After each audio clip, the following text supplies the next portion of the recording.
अस्सलामुअलैकुम, मेरा नाम डॉक्टर ज़ैनब तारिक है और मैं डेंटल स्क्वायर में एज अ डेंटल सर्जन काम करती हूँ। काफ़ी कॉमनली क्वेश्चन हमारे पेशेंट्स हमसे पूछते हैं कि विंटर्स में टूथ एक क्यों होता है या फिर दांत का जो दर्द है वो बहुत ज़्यादा एलिवेट क्यों हो जाता है। इसकी एक मेन रीज़न ये है कि लाइक एवरी अदर मटेरियल हमारा दांत का जो स्ट्रक्चर है वो भी माइक्रोस्कोपिक लेवल पे एक्सपैंड और कॉन्ट्रैक्ट होता है, जिस वजह से माइन्यूट से माइक्रोस्कोपिक लेवल पर इनामल में क्रैक्स आ जाते हैं, जिस वजह से जो नॉर्मल हमारे ठंडा गर्म दांत में लगता है वो बहुत ज़्यादा फील होना शुरू हो जाता है।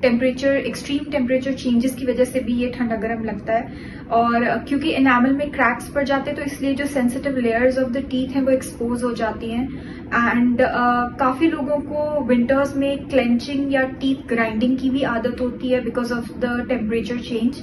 इस वजह से भी विंटर्स में आपका पेन लेवल या पेन थ्रेशोल्ड कम होता है और आपको दांतों में दर्द फील होता है।